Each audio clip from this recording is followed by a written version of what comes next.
Evil is the enemy of humans.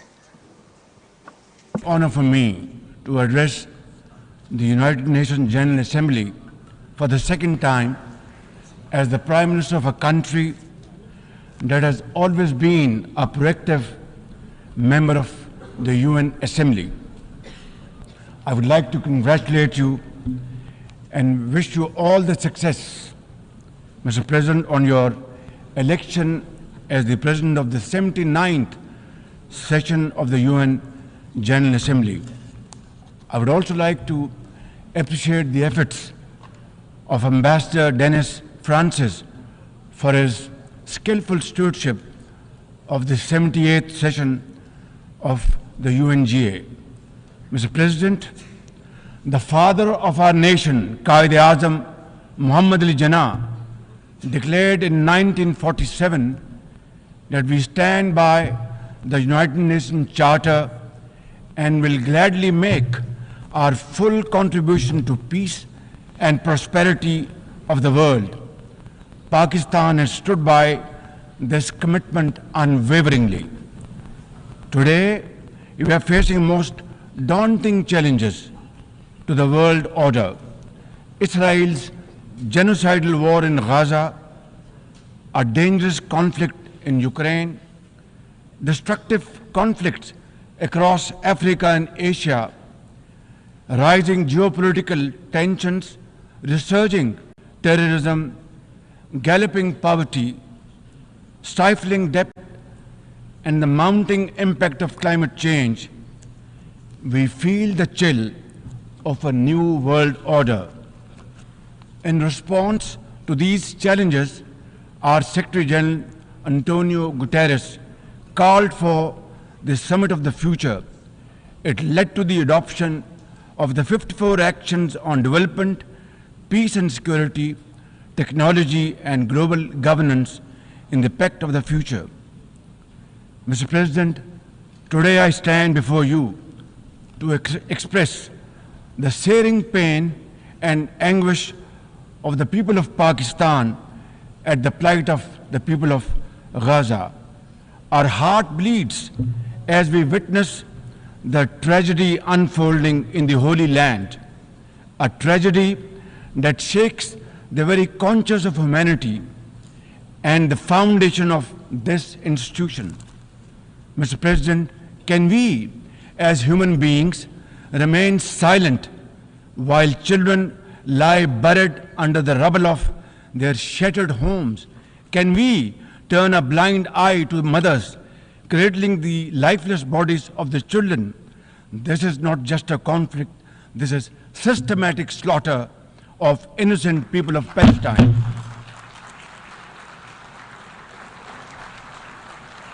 Ladies and gentlemen, an assault on the very essence of human life and dignity.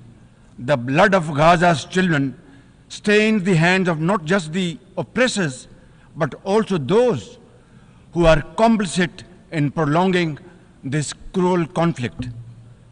When we ignore their endless suffering, we diminish our humanity.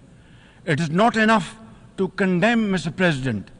We must act now and demand an immediate end to this bloodshed.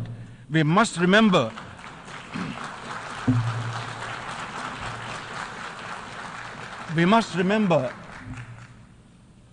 that the blood and sacrifice of the innocent Palestinians will never go waste. We must worry about their plight and difficulties and stand by them. We must work for a durable peace through the two-state nation.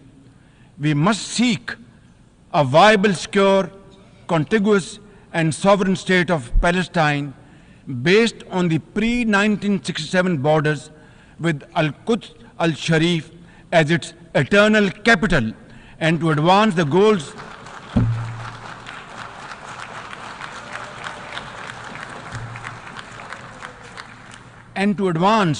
these goals, Palestine must also be immediately admitted as a full member of the United Nations. Mr. President, In a span of a few days, Israel's unrelenting bombing of Lebanon has killed over 500 people, including women and even small children.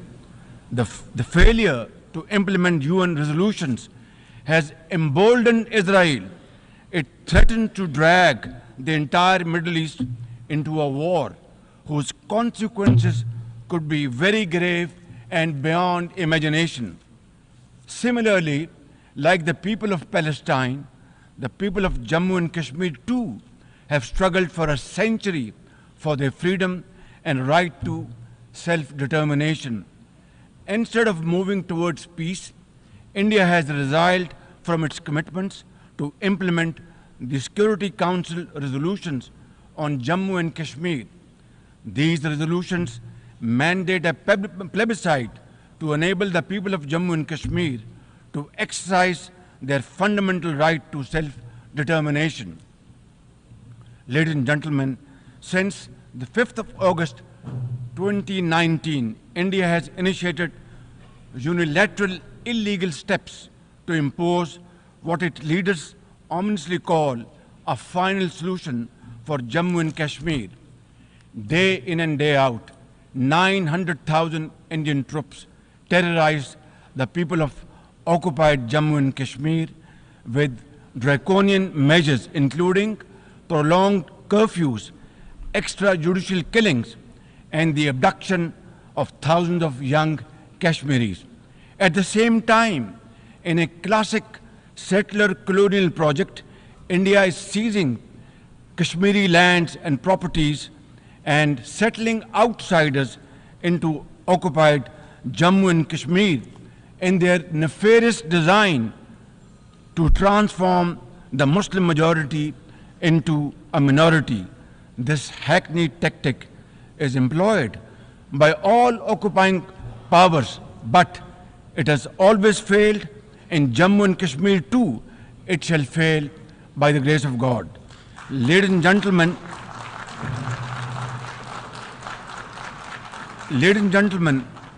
the Kashmiri people are resolute in rejection of the false Indian identity. The New Delhi seeks to impose upon them very, very severe conditions, and atrocities are being committed every hour. India's policy of brutal coercion and oppression in occupied Kashmir has ensured that Burhan Wani's legacy continues to inspire the struggle and sacrifices of millions of Kashmiris. Inspired by the legitimacy of their epic struggle, they remain defiant. Their heart-wrenching stories remind us that behind every statistic lies a human life, a dream deferred, and a hope shattered. Even more worryingly, it is engaged in massive expansion of its military capabilities, which are essentially deployed against Pakistan. Its war doctrines envisage a surprise attack and a limited war under the nuclear overhang. Thoughtlessly, India has spurned Pakistan's proposals for a mutual strategic restraint regime.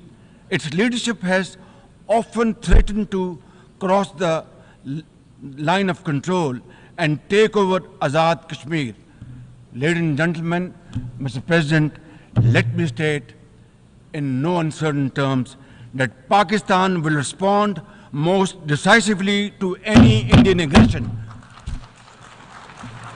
Therefore, to secure durable peace, India must reverse the unilateral and illegal measures it has taken since 5th of August 2019 and enter into a dialogue for a peaceful resolution of the Jammu and Kashmir dispute in accordance with the UN security resolutions and the wishes of the Kashmiri people. Mr. President, remember, illegal occupation creates a fresh hell every day in the killing fields of Palestine and in the pristine valleys of occupied Jammu and Kashmir. Apart from conflicts, Mr. President, the 21st century has brought a cascade of crises, including the reversal of development and the mounting impact of climate change. 2 years ago, my country was devastated by catastrophic floods, causing $30 billion in damages. It is now clear that each summer will bring blistering temperatures and trigger fresh climate impacts. Pakistan emits less than 1% of global carbon emissions, yet we have paid a very heavy price for no fault of ours. This is most unfair in any calculus of global justice. We must uphold the axiom, the polluter must pay. Ladies and gentlemen, Pakistan looks forward to fulfillment of commitments made by our development partners to support the achievements of the SDGs and climate goals, including a new annual goal beyond $100 billion in climate finance. Mr. President, with nearly 100 developing countries trapped in the vicious cycle of debt and liquidity crisis, which I always call a death trap rather than debt trap, achieving the SDGs in these circumstances remain a distant mirage. The international financial architecture, which the Secretary General has described as morally bankrupt, and the world trade and technology regimes must be reformed and aligned to promote development and global equity. Mr. President, since assuming office in March this year, the progress and prosperity of my 240 million people has been my singular focus. We have taken some very difficult but necessary decisions that have rescued our economy from collapse, restored macroeconomic stability, controlled fiscal deficits, and strengthened our reserves. As a result, inflation has come down to a single digit by the grace of God, and the prospects for economic growth has revived. I would like to explain this challenge and the way we are negotiating, Mr. President,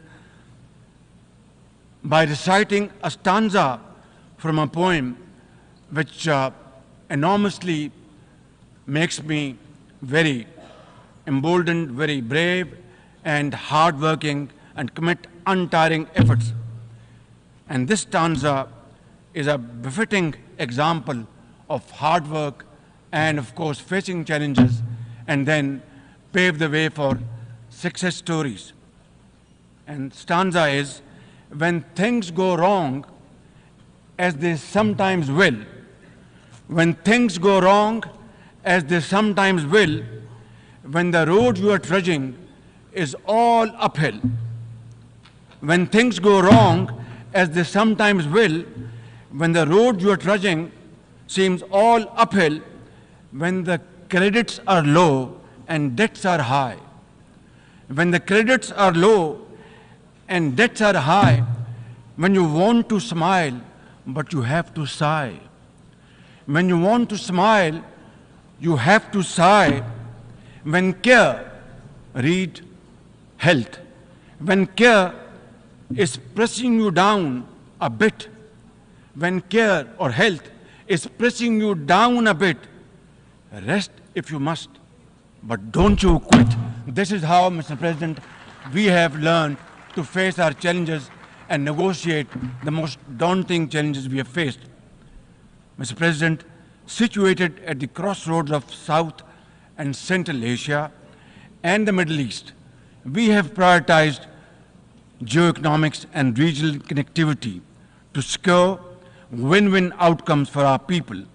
The second phase of the landmark China-Pakistan Economic Corridor has been successfully launched through the APEX Special Investment Facilitation Council. We are mobilizing investments in resilient infrastructure, renewable energy, minerals, sustainable agriculture and technology. This will herald a new era of development and modernization in my beloved country. Ladies and gentlemen, for 2 decades, Pakistan has fought terrorism boldly and most successfully, defeating terrorist groups within Pakistan. We have paid a very heavy price. 80,000 of our brave soldiers and civilians have been martyred, including innocent school-going children. And the gory memories of APS school carnage haunt us till date. Our economy has suffered a loss of $150 billion. Unfortunately, today we are again confronted by a new wave of externally financed and sponsored terrorism, especially by the TTP, Fitna al-Khawarij, and its associates. Ladies and gentlemen, make no mistake, inshallah, by the grace of God, we are determined to eliminate this threat as well through our comprehensive national effort by the name of Azm-e-Istehkam, meaning resolve to promote peace and stability.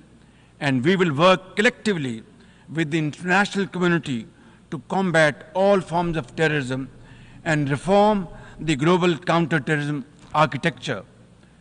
Mr. President, Pakistan seeks the earliest possible normalization of the situation in Afghanistan. We join the UN's appeal for $3 billion in humanitarian assistance to the millions of suffering Afghan brothers and sisters. At the same time, we endorse and share the international expectations that the Afghan interim government would respect human rights, including the rights of women and girls, and promote political inclusion. In particular, the interim government must take effective action to neutralize all terrorist groups within Afghanistan, especially those responsible for cross-border terrorism against neighboring countries. These include ISIL-K, Daesh, the Al-Qaeda associated TTP, Fitna al-Khawarij, Majid Brigade, the BLA, and other terrorist groups which unfortunately are seen on Afghan territory. Mr. President, another troubling global development is the escalation of Islamophobia, which is now manifested by frequent desecrations of the Holy Quran, attacks on mosques, negative stereotyping of Muslims, and acts of discrimination and violence against them. The most alarming manifestation of Islamophobia is the Hindu supremacist agenda in India.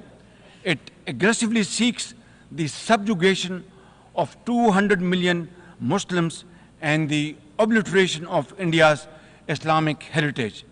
Pakistan and the OIC will work with the UN Secretary General and a special envoy to implement a plan of action to combat scourge. Ladies and gentlemen, Pakistan seeks an immediate end to the tragic conflict in Ukraine and its peaceful resolution in accordance with the UN Charter and international agreements. Ladies and gentlemen, Pakistan has a long and proud history of solidarity, friendship, and cooperation with the nation of Africa. We will continue to cooperate with them to counter terrorism and resolve regional conflicts, including through UN peacekeeping and peace building in the region. Finally, Mr. President, as we leave this august hall, we must carry with us a message for our people that the weak are not voiceless, that the oppressed should not lose hope, that poverty is not preordained, and that Allah Almighty promise of justice and equality in our terrestrial home must be respected. I thank you all and thank you very much. for your time. God bless you. وزیر اعظم پاکستان شہباز شریف اقوام متحدہ کی general assembly سے خطاب کر رہے تھے۔ وزیر اعظم نے اپنے خطاب کا قرآن پاک کی سورہ یوسف کی آیت سے تلاوت سے انہوں نے آغاز کیا۔ وزیر اعظم نے اپنی تقریر کے آغاز میں غزہ میں جاری بدترین اسرائیلی جارحیت کی مذمت کرتے ہوئے کہا کہ ہم مذمت سے آگے بڑھ کر اس جارحیت کو فوری روکنے کا مطالبہ کرنا چاہتے ہیں۔ شہباز شریف نے کہا کہ ہم فلسطینی کی مقدس سرزمین پر ایک بڑا المیہ رونما ہوتے دیکھ رہے ہیں۔ فلسطینی بچے زندہ دفن ہو رہے ہیں، جل رہے ہیں اور دنیا تماشائی ہے۔ وزیر اعظم نے کہا کہ غزہ میں مصائب ختم کرنے کے لیے فلسطین کے 2 ریاستی حل کی ضرورت ہے۔ فلسطین کو اقوام متحدہ کے مستقل رکن کی حیثیت فوری ملنی چاہیے۔ وزیر اعظم نے کہا کہ اب لیبنان میں اسرائیلی جارحیت شروع ہو چکی ہے۔ لیبنان میں اسرائیلی جارحیت سے خطے میں بڑی جنگ کا خطرہ ہے۔ انہوں نے شہباز شریف نے مقبوضہ جموں کشمیر کا ذکر کرتے ہوئے کہا کہ فلسطین کی طرح مقبوضہ کشمیر کے لوگ بھی عرصے سے آزادی کی جدوجہد کر رہے ہیں۔ وزیر اعظم شہباز شریف اقوام متحدہ کی جنرل اسمبلی کے اجلاس سے خطاب کر رہے تھے۔ انہوں نے کہا کہ پاکستان اقوام متحدہ کے چارٹر پر عمل درآمد کے لیے پرعزم ہے۔ موجودہ حالات میں دنیا کو بے پناہ چیلنجز کا سامنا ہے۔ غزہ پر اسرائیل کی جارحیت جاری ہے۔ موجودہ حالات میں دنیا کو اس وقت چیلنجز درپیش ہیں۔ غزہ پر اسرائیل کی جارحیت کا سلسلہ تھم نہیں رہا۔ یوکرین جنگ نے بھی عالمی مسائل پیدا کیے۔ موسمیاتی تبدیلیوں سے درپیش چیلنجز میں بھی اضافہ ہوا۔ اس المناک سانحے نے انسانیت کو ہلا کر رکھ دیا ہے۔ معصوم بچوں، عورتوں اور نہتے شہریوں کو قاتل پر خاموش نہیں رہا جا سکتا۔ وزیر اعظم شہباز شریف جنرل اسمبلی اجلاس سے خطاب کر رہے تھے۔ اقوام متحدہ کی جنرل اسمبلی کا یہ 79واں اجلاس ہے جس سے وزیر اعظم میاں محمد شہباز شریف نے مفصل خطاب کیا اور مختلف پہلوؤں پر روشنی بھی ڈالی۔ غزہ میں اسرائیل کی صفاقانہ کارروائیوں کے حوالے سے وزیر اعظم شہباز شریف نے بریف کیا اور اسرائیلی جارحیت کو طوالت دینے والوں کے ہاتھ بھی غزہ کے بچوں کے خون سے رنگے ہیں۔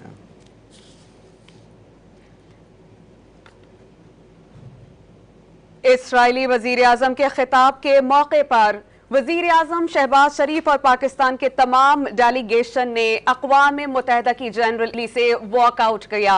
آپ کو اس بارے میں بتائیں کہ وزیر اعظم شہباز شریف کے خطاب کے بعد اسرائیل کے وزیر اعظم آئے، انہوں نے ڈائس سنبھالا اور جیسے ہی وہ خطاب کرنے لگے وزیر اعظم شہباز شریف اور پاکستانی وفد نے احتجاجاً اقوام متحدہ کی جنرل اسمبلی سے واک آؤٹ کیا اور عالمی سطح پر اپنا احتجاج ریکارڈ کروایا۔ اسرائیلی وزیر اعظم کے خطاب کے دوران پاکستانی وفد نے اقوام متحدہ کی جنرل اسمبلی سے واک آؤٹ کیا۔ اس وقت اسرائیلی وزیر اعظم نیتن یاہو خطاب کر رہے ہیں۔ پاکستان کے وزیر اعظم شہباز شریف نے خصوصی طور پر غزہ پر بات کی، فلسطین کے حوالے سے بات کی، یوکرین کے حوالے سے بات کی، لیبنان میں جاری جارحیت پر بات کی اور ساتھ ہی ساتھ وہ بھارت کا ذکر کرنا نہ بھولے کہ بھارت نے کس طرح جموں کشمیر میں جارحیت جاری رکھی ہوئی ہے۔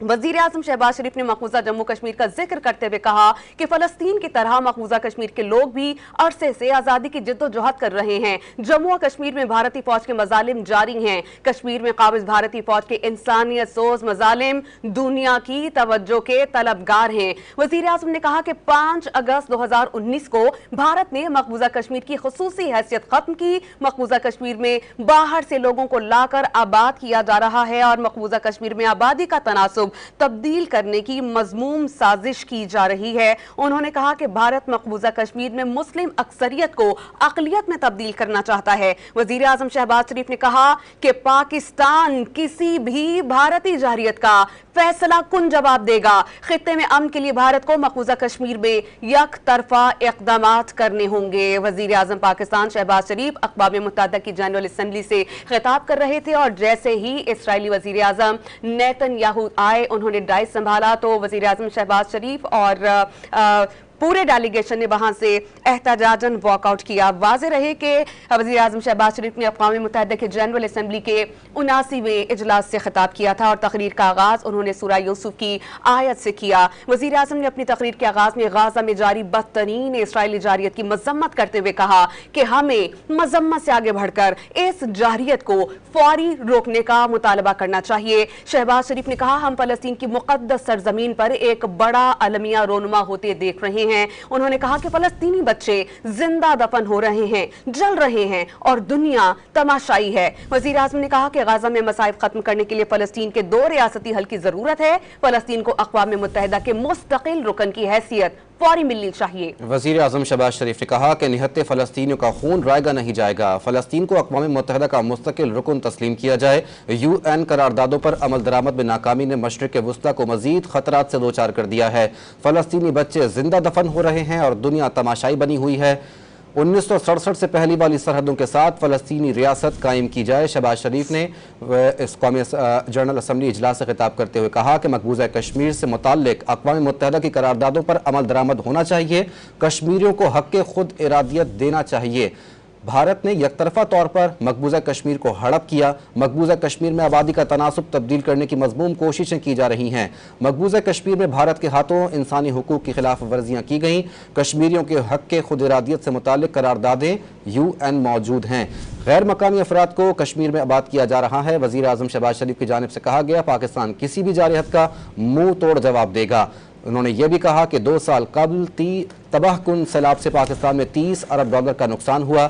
आलमी शराकतदारों के साथ मिलकर पायदार तरक्की के अहदाफ के हुसूल के लिए पुरअज़्म है। वज़ीर आज़म शहबाज शरीफ UN जनरल असम्बली के 79वें इजलास से खिताब कर रहे थे। इस मौके पर वज़ीर आज़म ने कहा कि ये मौजूदा हालात में दुनिया को बेपनाह चैलेंजेस दरपेश है। गजा पर इसराइल की जारहत थमने का नाम नहीं ले रही। उन्होंने कहा कि गाजा के बच्चों का खून सिर्फ इसराइली फौज के हाथों पर नहीं, उन पर भी है जो खामोश हैं। वज़ीर आज़म ने जनरल असम्बली से खिताब किया और उन्होंने अपने खिताब का आगाज़ कुरान पाक की आयात की तिलावत से किया। उन्होंने अपनी तकरीर के आगाज़ में गाज़ा में जारी बदतरीन इसराइली जारियत की मजम्मत की और उन्होंने कहा कि इस मजम्मत से अब आगे बढ़कर इस जारियत को फौरी रोकने का मुतालबा करना चाहिए। उन्होंने कहा कि हम फ़लस्तीन की मुक़द्दस सरजमीन पर एक बड़ा अलमिया रोनुमा होते देख रहे हैं। फ़लस्तीनी बच्चे जिंदा दफन हो रहे हैं, जल रहे हैं और दुनिया तमाशाई है। उन्होंने कहा कि गाजा में मसाइब खत्म करने के लिए फलस्तीन के 2 रियासती हल की जरूरत है। फलस्तीन को अक़वाम मुत्तहिदा के मुस्तकिल रुकन की हैसियत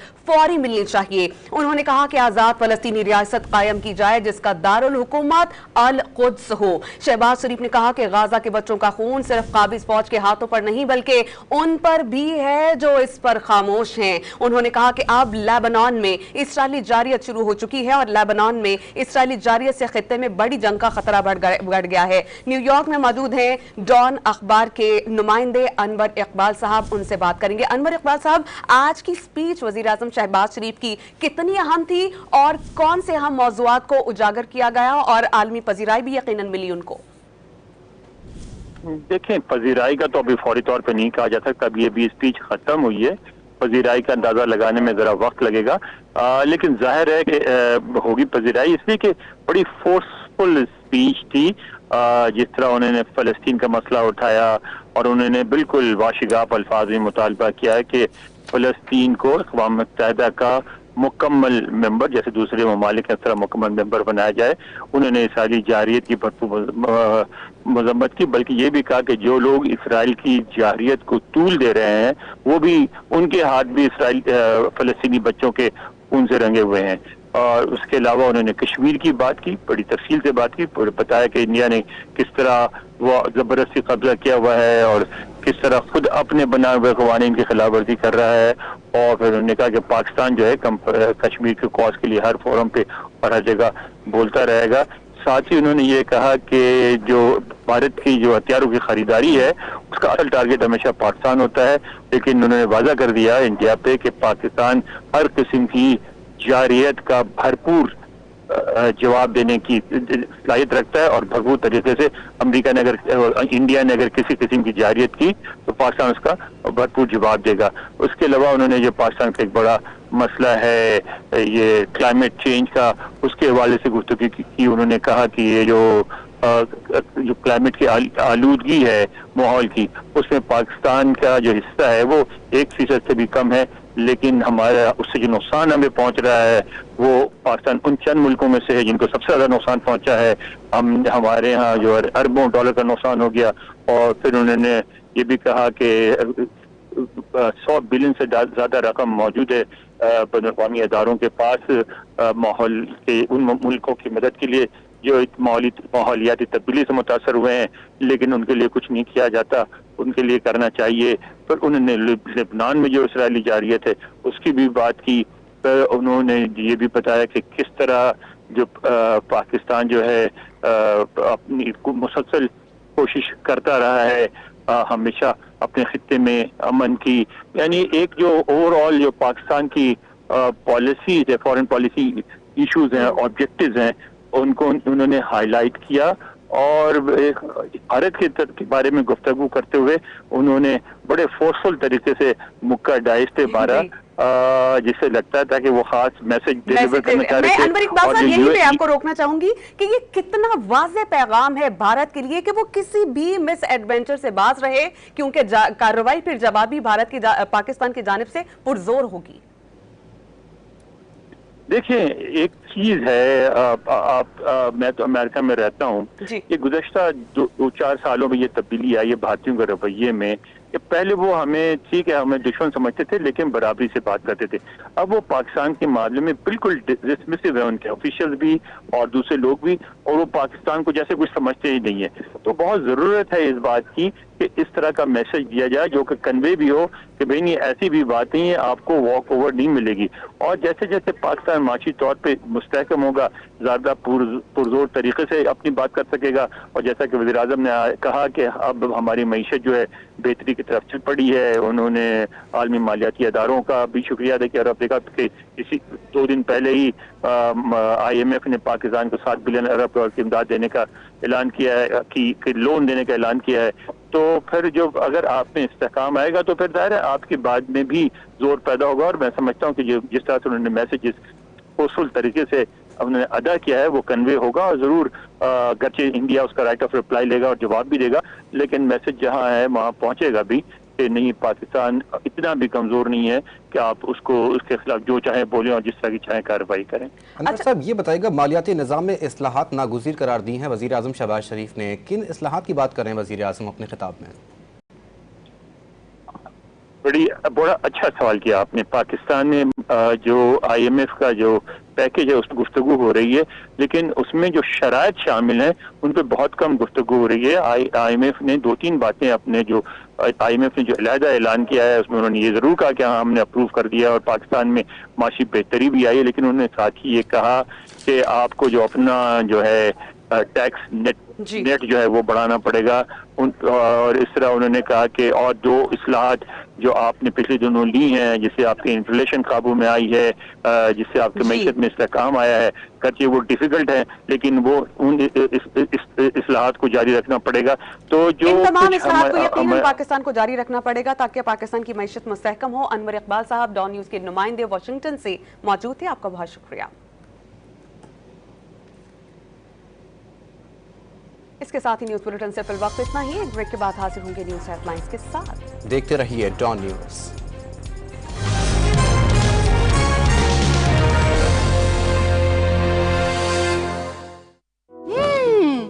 आज फिर स्पेशल डिजर्ट बनेगा। हर दिन कुछ स्पेशल